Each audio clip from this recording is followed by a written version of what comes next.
So our session today is titled "The Revolution is Here: Introducing Qrome and Enlist." So we wanted to cover the two brand new technologies or traits that got introduced in 2019. One being corn rootworm, Qrome with corn rootworm. The other one being Enlist E3 soybeans. With that, what we talked through basically was what are these traits, how do we use them, or how are they different, and ultimately how could they make a difference on your operation if you were to implement them. The short and dirty of the Enlist E3 soybeans is that we got approved in 2019, offers us application to be able to apply 2,4-D choline as well as glyphosate and glyphosate. With this opens up application flexibility as well as reduced volatility. On the Qrome side, yet again, this was introduced, fully approved in 2019. This is a corn rootworm technology that's going to be replacing our typical AMXT. With this technology, basically it brings us improved performance, including drier corn, more bushels, as well as better agronomics with better roots. All right, well, we'll get kicked off here just in time. If you haven't been up here yet, restrooms around that way. And then thank you guys. If you came out Mike Northland, you know where Mike is. Otherwise, everything else is downstairs. Just to introduce myself, I am Nick Schimeck. I'm a pioneer field agronomist. I cover mostly the northeast corner of the state and up into the UP of Michigan. This is Ryan Bates, also pioneer field agronomist, my colleague to the west. So he kind of covers the west central portion of the state. We're off from that. The session today, if you're in the right session, is the revolution is here, introducing Qrome and Enlist. And so we're calling it a revolution because in 2019 we had two new traits that were approved, Qrome on the corn. It's not working. Qrome on the corn rootworm side. Oh, just wait. Am I? We're fine. Oh, don't blame me. We're fine. No, we're fine. Okay, We're fine. right. Ryan, I see you quicker though. Awesome. We're good. We're gonna get things figured out here. Okay. So we had two new traits approved. Qrome on the corn rootworm side, fully approved. Was approved for the most part of March. Finally, fully approved for all export approval, kind of in the summer here. And then Enlist E3 soybeans, fully approved Chinese and Vietnam last spring as well. So we're calling it revolutionary because it's not only going to have impacts for our corn rootworm control as well as weed control in soybeans. And our pioneer, but it's also going to be a part in the industry that's really going to start changing the way that we can utilize these. If you're able to utilize these, or if you want to be able to utilize these traits on your operation. So today we're going to cover both these traits. Ryan will cover the Qrome section. We're going to start off though with Enlist E3 soybeans. And so start off by saying that 2019 was you could say a challenging year to say the least. Of course, we had everything from planting all the way through harvesting. And one thing that didn't escape that was weed control. Maybe that we got planted late, we couldn't get our plan free on that we wanted to, it was too wet to get our plan free, or we came with our post and had a residual on there, but we didn't get the canopy closure on our soybeans quite as quick as we wanted to, or never got canopy closure at all. And so the reason for this is that we had some late emerging weeds, especially some of our hard control weeds like water, some of our broadleaf weeds. So it caused some fields to start looking like this. So we didn't necessarily have a field that looks like this. This is actually a picture taken from the south. So I know up here we don't have anything like that. But we're starting to see more problem in truck control weeds. And we all may can relate to one or two fields that we want to do a little bit better on weed control. Or we're starting to see some of these broadleaves starting to come in that we want to make sure that we get on top of right away, that we need to start doing something to change the program to be able to have better control weeds like water that we're starting to see. These boundary pictures that are, or maybe more of what we're starting to see up north. I'll try to say that. So yeah, right. Yeah, you can be And so some of the main questions that I want to be able to answer for you today, and some of the ones that me and Ryan typically get as well is, first and foremost, what is Enlist? We all might have a slight understanding if it is, or might just be hearing about it, or might even be planting Enlist E3 this year. But we want to be able to determine what this is, how does it differentiate from other herbicide technologies that we have out there in the industry already? How is it going to be used, or how can I use it? I'm not going to go too in depth on the label, but just to give some brief differences of how it differs and some of the main restrictions with it. And lastly, which is probably the most important, is ultimately where will it make a difference. If we're able to apply this on our farm, or if we're looking to try to do something different, we want to make sure that's actually going to make a difference. So I think that's one of our most important questions when referring to E3. Well, first and foremost, we need to get a little bit of an understanding of what it is. And why we're calling it revolutionary is because it offers tolerance or resistance to 3 different herbicide active ingredients: glyphosate, glyphosate. You'll notice is the last one is 2,4-D choline that I have bolded on the bottom. That's new. That's one of the new herbicide tolerances that we haven't had before in the industry. Therefore, it's going to be something different than we're used to handling. Also, what 2,4-D offers is that it gives us a better control of broadleaf weeds, especially in a broadleaf crop like soybeans. And so when I refer to the Enlist E3 trait, what I pointed out here, of course, E3 is the actual trait that makes the soybean tolerant to these 3 different herbicides. So Enlist 1 and Enlist Dual I'll refer to as the actual herbicides sprayed over the top, and Enlist E3 is the trait making it tolerant to these different herbicides. And so if we're talking about Enlist, you want to take just some brief messages. What really is it? It offers improved broadleaf weed control, as well as application flexibility, bringing reduced volatility, giving us what we want. It's not like any herbicide program that we want. So if there's anything that I want you to remember, it's these 4 take-home, giving us some application flexibility and reduced volatility. And we'll go into that a little bit more here. So when I talk about broadleaf weed controls, and we're referring to beginning of the season, of course, some of our toughest to control weeds in soybeans are broadleaves. We have our common ones like common ragweed, lamb supporters, but I think ones that are making more attention that we're more hotwords are some of the ones that are starting to develop resistance and hard to control. Giant ragweed, mare's tail, and of course, water hemp. So I guess poll in the room, how many of us have water hemp, have troubles with water hemp, starting to see it come through? Yeah, I think almost all of us then can have experience with water hemp being like a hot topic, but also it's an easy one to be able to talk about that we need to try and get on top of right away. What 2,4-D, the 2,4-D choline offers in Enlist E3 is improving some of these broadleaf weed controls, especially if we're starting to see trouble with controlling things like water hemp and giant ragweed. Second thing that it offers, of course, is application flexibility. I think this is one of the biggest factors that the Enlist E3 system is offering with this flexibility. And I mean this in twofold. First and foremost is the approved tank mix options. So as you can see, there's over 100 herbicides that are approved to be tank mixed, over 50 herbicides or insecticides and fungicides are approved to be tank mixed. So it gives us quite a bit of flexibility, especially if you want to tailor this to your own operation. Say, hey, I want to have a residual that I really want to be able to apply with this, or I have some other broadleaf weeds I need to be able to tank mix, something with Enlist, something with glyphosate that I'm not traditionally getting. That's where that flexibility comes into play. The other big factor with that is the wide application window. So when we're looking at our traditional, you can say our past herbicide technologies, that application window was pretty short. If you think about our roundup ready to extend, that's up to R1 or 45 days after planting. Thinking about our LiberLink system, that's only up to R1. This application window opens that up to R2, giving us roughly 7 to 10 days, maybe longer, flexibility to be able to go out there and still have an ability to apply that and be on label. So one thing on that tank mix options, I don't think you get it, but the tank mix options has to do with their testing for the germplasm fines. So they're not testing, is it compatible within the sprayer, is it going to gel up or not? They're not testing the reduced efficacy within the weed control spectrum. They're just testing the percent, how does it affect the driftable fines with that tank mix combination. And that driftable fine has to do with drift and movement across the landscape. So that's really where why they're focused on these tank mix options. Right. So that's one thing I would encourage if you do have a tank mix that you specifically want to be able to put in the tank. There's Enlist tank mix, basically enlist.com/tank mix allows you to go in there and look and see what's been approved. It's not an agronomic recommendation. It's not a weed control recommendation. It's just something that you can have and see if it's going to be able to meet up label standards. Yet again, you need to do jar compatibility test to make sure it's not going to have a problem. So with that flexibility, I think this also we can reduce volatility also falls a little bit under our application flexibility as well. Because if you notice on that first slide, we said tolerances to 2,4-D choline. So we mentioned choline because that's a new formulation or a new molecule within 2,4-D. So 2,4-D has been around for a while, been around since about the 1960s. And so it's not anything necessarily that's been new. The main things within 2,4-D are formulation of esters and amines. Esters, we spray when it's a little bit cooler because we know it has more volatility compared to the amine salt version where it stays in the formulation a little bit better, but maybe has a little bit slower efficacy. 2,4-D choline, the brand new, or is a new molecule, new formulation of 2,4-D, where that choline salt is able to stay in solution better, so it has less dissociation. So the reason that it can stay together means that we have less volatility, has less chance for that acid or that amine salt to separate, meaning that there's less chance for it to move off target. So really, that 2,4-D choline is why that's the only one to be approved on top. But it's also what's reducing volatility is truly that molecule.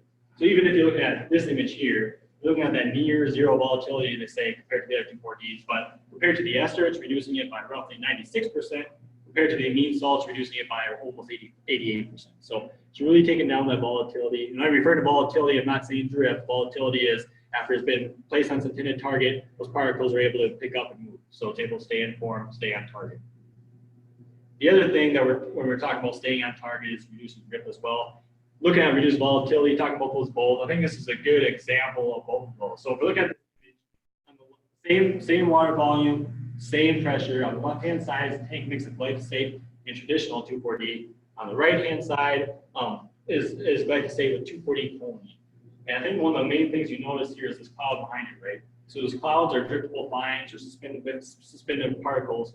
And always worry with that, and I think the easy one to look at it is dicamba, is those driftable fines we're worried about off-target movement.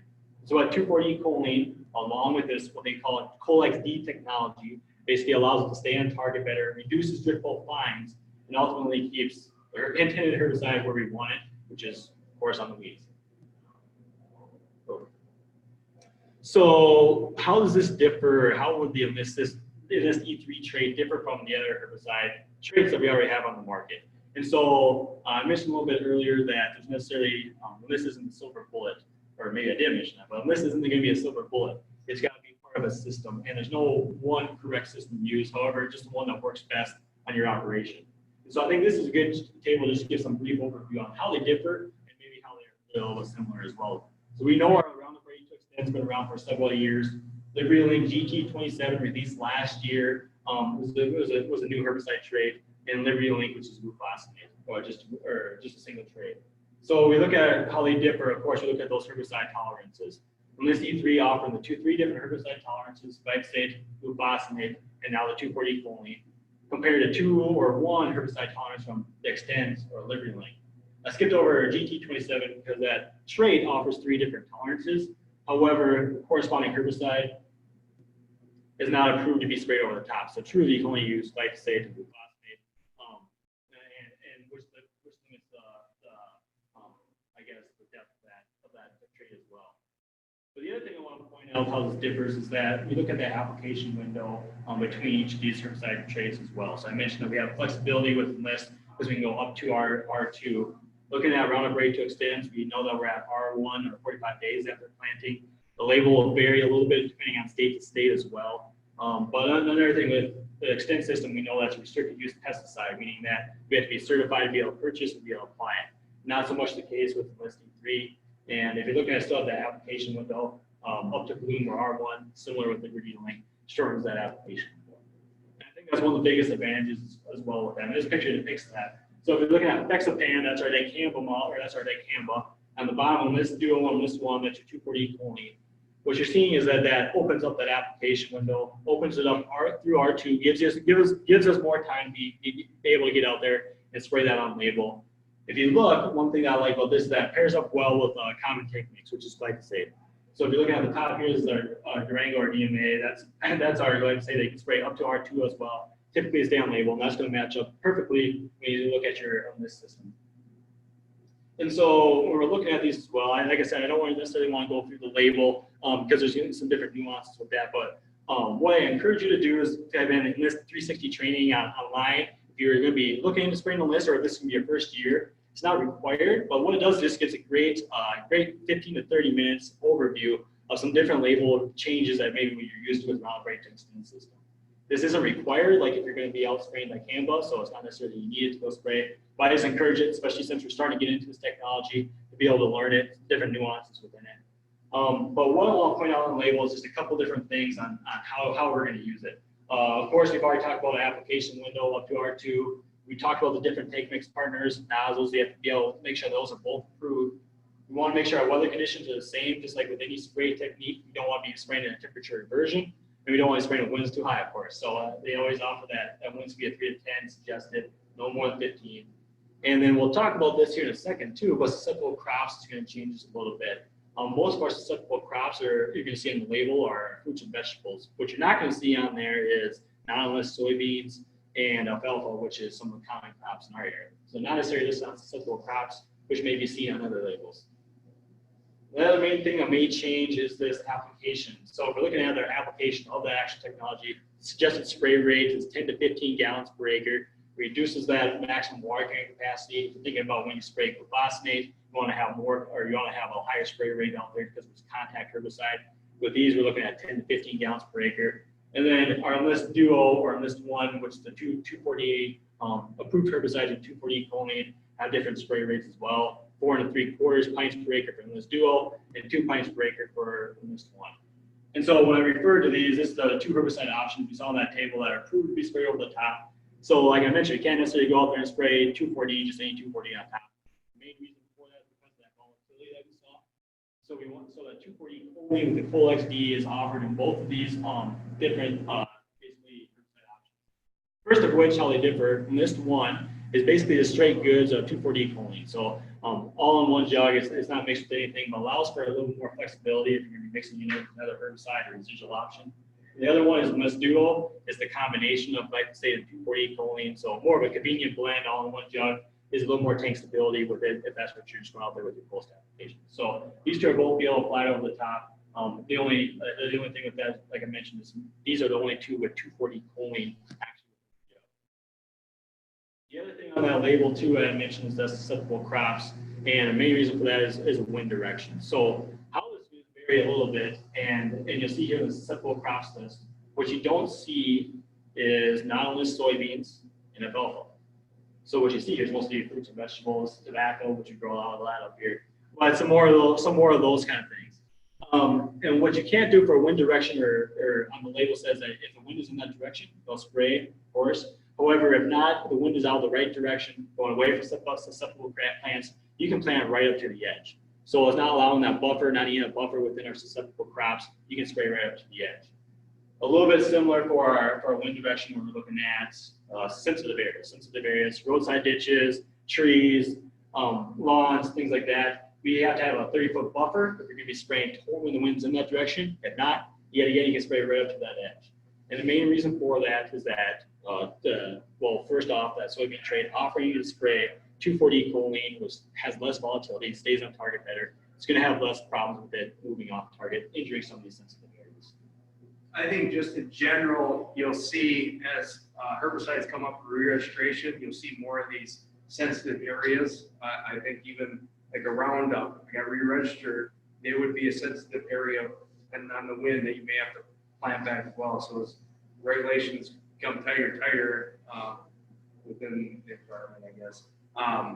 We're going to see more restrictions like this. There is roadside ditches kind of bring up a big one. I think they're looking at managed, so mowed ditches versus unmowed ditches. So maybe incentive that you mow the ditch, then it's a managed ditch, and then you can get away from being a sensitive area. But that's a gray area right now, I think. Yeah, and that's a good point too, Ryan. Kind of looking at any herbicide can drift, right? They can, but I think we just became really aware of that because of the problems that has higher volatility. So it's more just following those restrictions, like Ryan said, we're probably just going to be making that more and more restrictive in the future. But ultimately, if we're not using Enlist or any kind of herbicide trait or technology that we're using, in order for it to make a difference, we have to be able to control the weeds that are on our ground. But we also have to be taking more of an integrated approach, or a multiple modes of action. The reason for that is because we're starting to see more and more of these tough to control broadleaf weeds coming with a single site of action isn't necessarily keeping them back, as well as we're not being able to control those throughout the season. And so this is a good example of what that means when we're talking about an integrated residual approach. So if we're going back in here and planting our, whatever it may be, planting Enlist Different soybeans or planting soybeans in general, coming through with a soil residual to give us activity and weed control until we can come back through with a post. You can come back on the post, burning down what weeds are there, and adding in another residual to give us control until we can get canopy closure and throughout the remainder of the season. And so this is a great visual of what we mean by that. Was put together by Ryan here about the overlapping residual approach and why we need that. And the reason why is because if you look at this figure here on the left, what you're seeing on the bottom is dates. So this is June or May 10th all the way out through July 30th, basically into July. Now, the vertical axis, what we're seeing is emergence of different weed species, cumulative emergence, so all the way up to 100%. And each lines represents a different weed species. So if we're looking at velvet leaf in the blue, giant foxtail or water hemp here in the red, you're seeing that they emerge at different times, right? We're not seeing them all emerge at the beginning of the season, not seeing them all emerge at the end of the season. They're going to have different timings within that.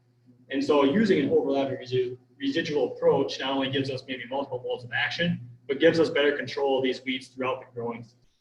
And so the first residual control, we want to be able to apply pre-emerge, give us roughly 30 days, not a little bit more of control. Come back in before we lose complete control of that residual with our post along with another residual, gives us control throughout the remainder of the growing season. And so one of the main weeds, we talk about water hemp, right? How it emerges throughout the growing season. So if we don't come back through here with this overlapping residual, what are we missing when we come back through here with this post? We're missing nearly 40% of those weeds, water hemp weeds that still need to emerge. So that's why we're starting to see water hemp start to take over, start moving north. That's one of the reasons why we're starting to see that water hemp move north. And I think a good example of why that's needed is this figure here done in 2014 by Broadleaf. If you look on the water hemp density, it's on the vertical axis, basically how many water hemp plants there are per square foot or per plot they had in this circumstance. And then on the bottom is these two different weed control programs. The first one is just this pre followed by the post without this second residual. And the second one is this exactly what it is here, a pre followed by a post with an overlapping residual. And you can see the differences in water hemp density or weed control in that plot. And so it's especially important, say we're using 30-inch rows for both corn and soybeans, going wide rows, or we have white mold issues, meaning that we want to try and keep that canopy open. If we are, that's even going to become more and more important to still have water, have weed control throughout the growing season, because without that second residual, we can see a lot more of those plants, such as water hemp, be able to persist and continue to emerge. And so one of the problems that we've had by water hemp for some of these broadleafs have been issues because we've been using single modes of action. And so we're starting to refer to this as, or some are starting to refer to this as a post-glyphosate era, where the glyphosate era happened about 1996, where we had soybean varieties first came out being tolerant to glyphosate.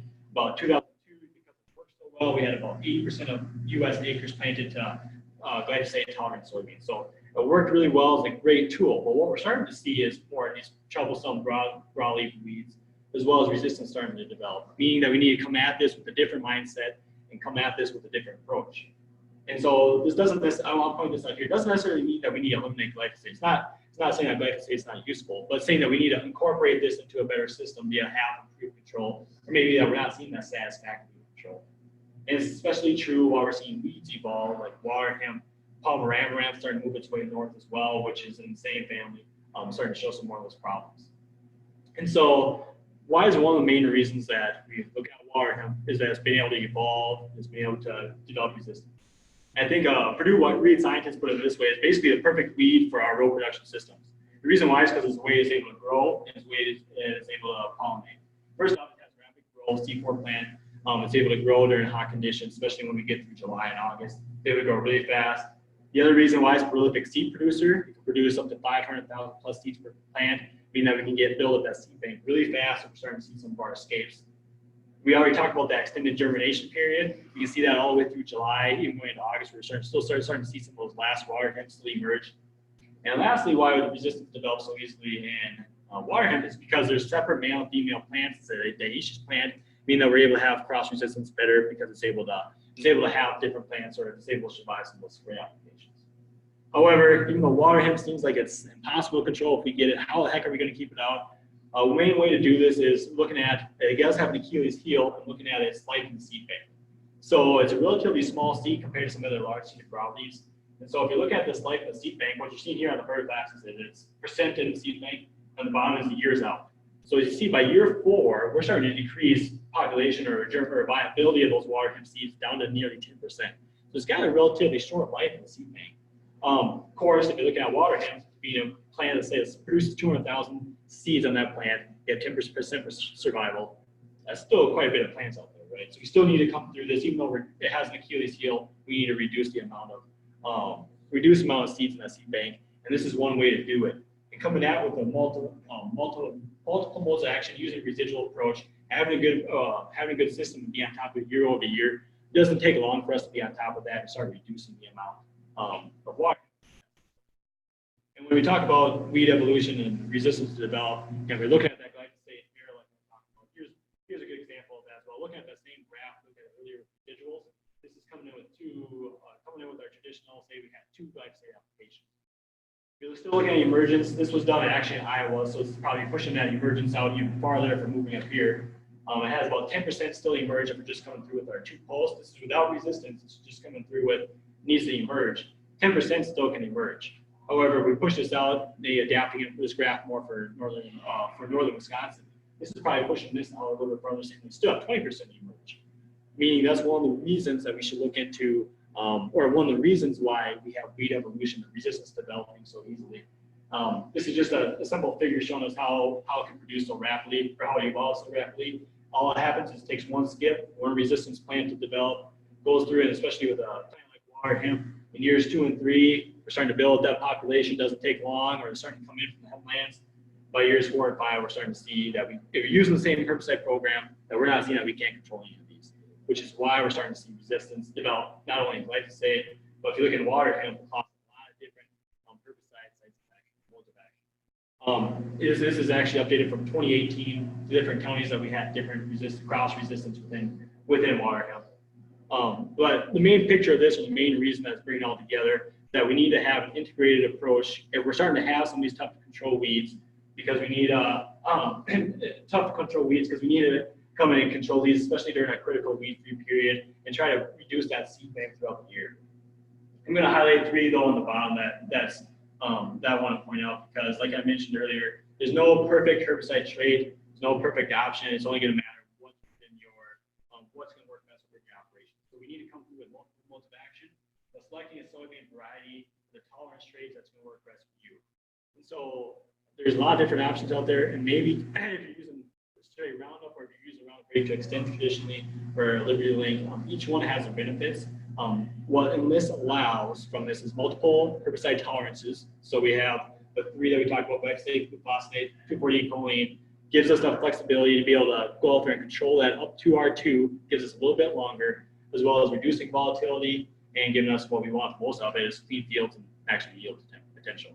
Again, though, it's only part of the tools. It's only going to be a tool in the toolbox. And to extend this technology and be able to use it correctly and have the most control, it needs to just be part of that program approach. So, any comments, Ryan? No? Do we have any questions on it? Yeah. I guess I just added the traits there. We have the herbicide to apply on it. As we get into the genetic portion, as we just got approval, getting that incorporated into our lead genetics, still a process. We had some available, we got some available. Currently, we just advanced a new class of Enlist soybeans, as well as a couple extend. So we're ramping up this lineup. It's going to be a little bit like UW's or Wisconsin's recruiting basketball class. We got a good one coming next year. So. Well, that was, we talked about the Enlist D3 traits. Also approved, like I mentioned earlier, in 2019 was Qrome fully approved. All right, so I'm going to take about the next 10, 15 minutes to talk to you about Qrome basics. So, how many went and listened to Stahl give his presentation? Remember what hybrid trait he was using in his selection? You remember? AMs, right? You didn't see any AMXTs. As you look at when you use the AMXT, your corn on corn, right, Max? Corn on corn provides a lot of challenges, residue management, other disease pressure within that, as well as the impact of having additional trait within that germplasm inserted in there, limiting the ability, pulling back on that yield potential within that additional trait. So the AMXTs and others, as we got into in the 90s, got into the traits, we had 3751. That was a high yielding top selling product within Wisconsin. That was before traits. As we got into the trait world, started to have to focus on more things besides yield and agronomics. We had to deal with how that trait incorporates in the genetics and the impact of it, right? It started limiting some of the advancements that we came with and limiting some potential. As we came into 20 years of these traits, we understand how they impact germplasm. We've done additional analytics. We got analytics in sports. We're using analytics within our breeding programs to better see how these things are going to work with. And it's led us to a corn revolution, as well as into Qrome that I'm going to talk about now. So what I'm going to cover today is what is it? You probably heard about Qrome. It is spelled with a Q. Everybody thinks Qrome is a CH, but it's going to be a Q. Why are we excited about it? And I touched on it a little bit. And what does bring to your operation? So it's going to unlock some potential. It's going to be an optimized version. It's going to have the same traits as the AMXT for corn-on-corn rootworm protection, but it's going to be an optimized combination of rootworm control as well as allowing that yield potential. It's going to unlock yield, and it's going to unlock additional genetic lines that haven't played well with that trait. This will be dual mold above and below, 2 molds above, 2 molds below, like our AMXTs with the 5% in-bag refuge. We still have the EMs for the rotated acres as well. So what does it bring to the operation? In short, for you, it's going to be more bushels, drier corn. After this year, who doesn't want a little drier corn, right? Better roots, just better agronomics because of the ability to have a bigger selection pool. So as we get into the nuts and bolts of how this works, here's a AgroMax Extreme or AMXTs.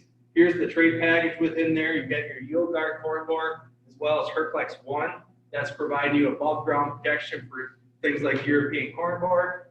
We have a Herculex rootworm as well as another rootworm to give us 2 modes of rootworm control and above ground pest, as well as our Roundup and our Liberty trait is in there as well.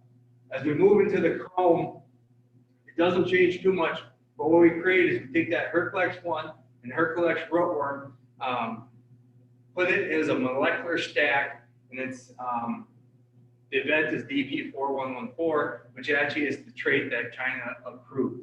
This molecular stack now reduces the number of insertions that we're putting into that inbred or into that genetic line, and has less impact on those plants' ability to drive a yield. And some of it has to do with which male or female inbred they're bringing the trait in on, and a lot of the times with that Herculex rootworm trait, they're bringing that over on the male in the crossing, and the male brings a lot of the yield in that combination, and that was causing a yield impact on a number of products.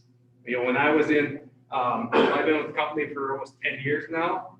I started out in the pre-commercial testing program, and we'd have products, you know, doubles and triples that we're trying to advance, and you'd see that look all the same, gets the yield. There's a big separation in those yields, so we just advanced the EM.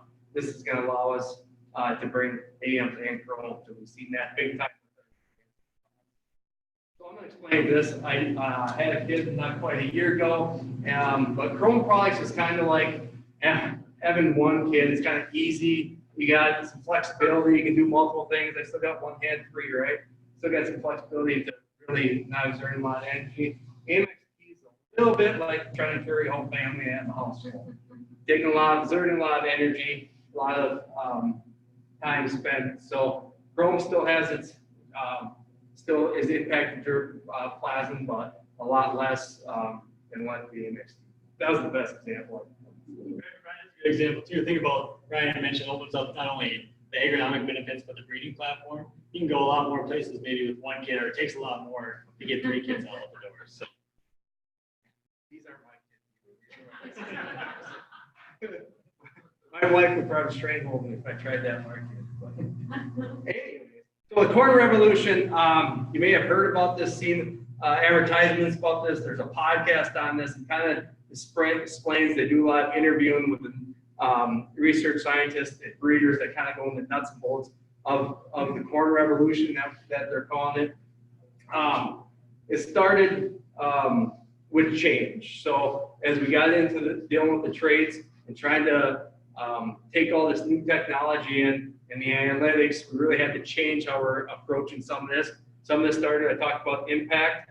We went from how are we going to test all these different traits, different genetics on farms, right? We're doing strip trials. We used to have PAT, product advancement trial.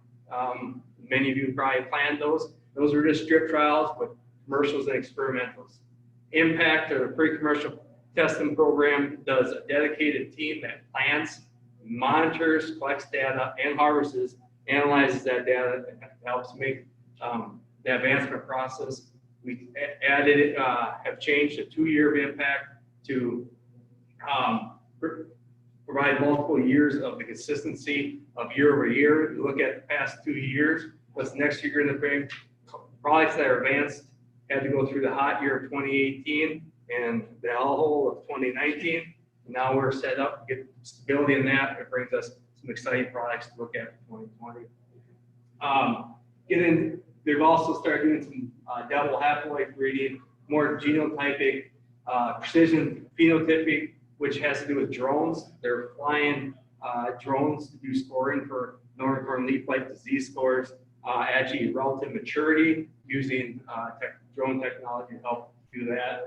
This chart kind of shows one example of each one of these are data points. We have evapotranspiration they're looking at and just yield and looking at aspects that you don't typically think of when you start evaluating them. But early analytics on some of this stuff allows them to make sooner advancements and call products quicker. So it's really impressive with what we've had with some of the advancement classes. Kind of a busy chart, but from 2013 to 2019, we have the percent of class with a yield advantage and the average yield advantage of the entire class.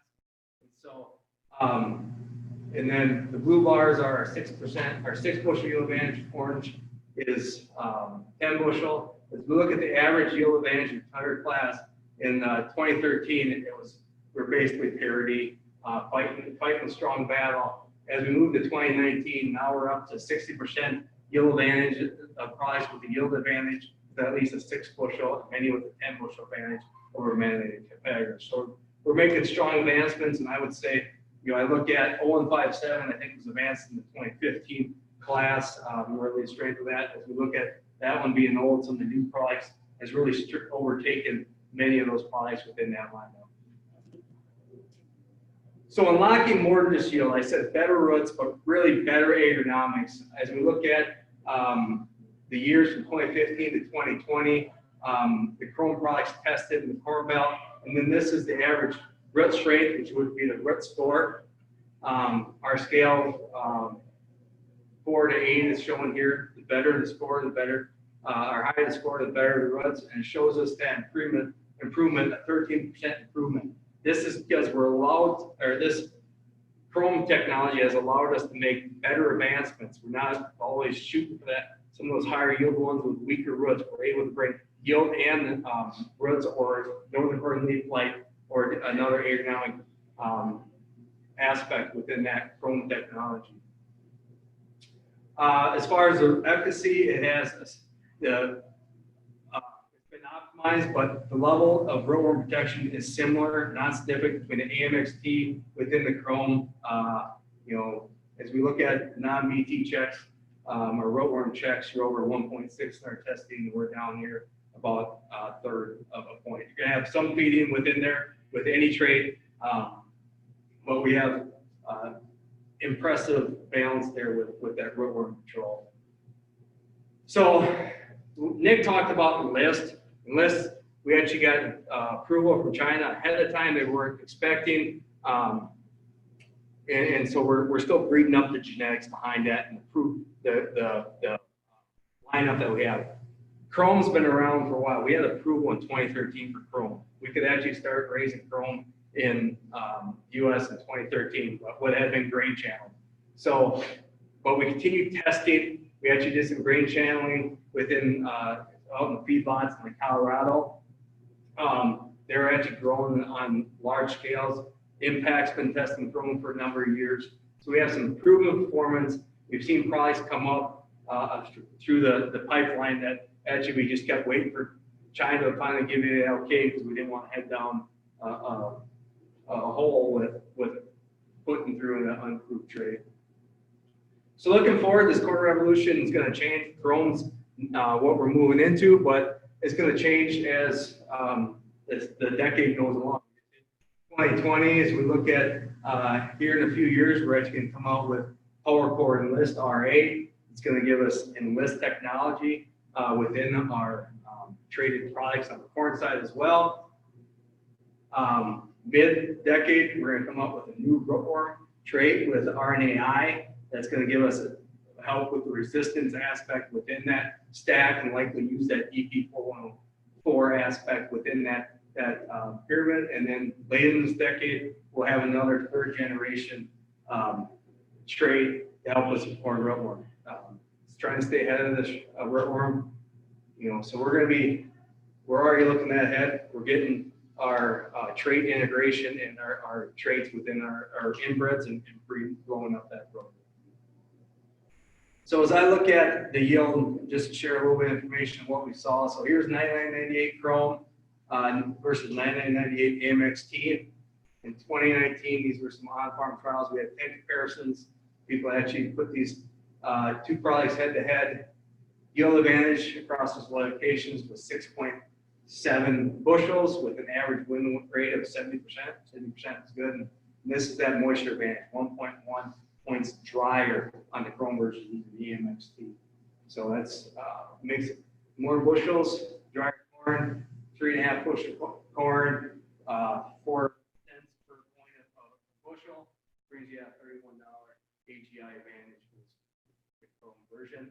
0306 Qrome versus the AM. So all they do, that was triple to triple. How about Qrome versus AM? And actually, there was an 0306 AMXT. The performance of the AMXT was double digits off that we didn't advance within our geography. As I looked at the AM version here across Minnesota, Wisconsin, Iowa, and Illinois, there's 44 comparisons, average yield advantage of 4 bushels, there's 70% wins. Here we had similar moisture, but that was versus the AM. So we're going to see a lot more products similar, maybe a little above performance versus the AM. $15 AGI advantage here. There. So local products, we had existing products like I talked, the 0306 going to the Qrome 9998, 9608, 1366 on the full side. Last year in plots, we had some new products like 0075.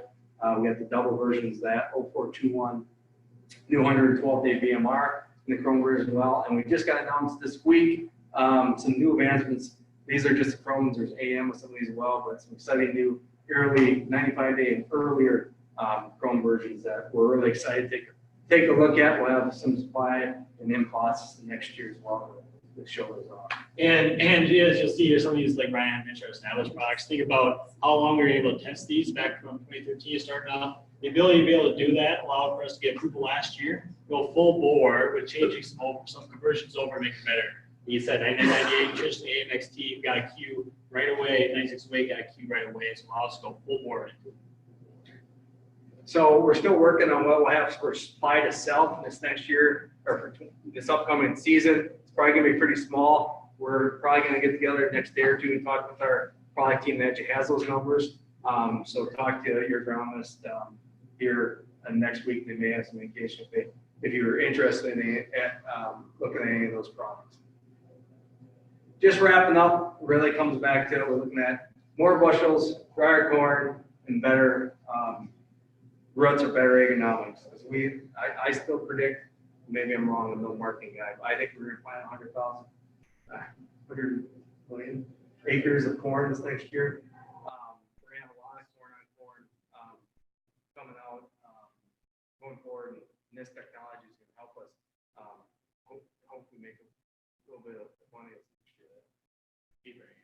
So I think with that wraps up the slides anyways. Any questions on Enlist Qrome? I think we got 3 minutes. You got like 1.5. Perfect. Or anything else? Are you running any rootworm problems in rotation? Not in rotate. Well, in Western Pierce County, there is some cases where we have, and mainly it's into Minnesota and Cottage Grove area where they're having extended die pause in northern, where they're staying around in the soil for additional years. So you have to have a trait on corn. But I don't see it anywhere outside of just in Minnesota. I'm worried about it coming into Wisconsin. So they need to have to use a triple product on all of them. But in your geography, I haven't seen any issues. Good question.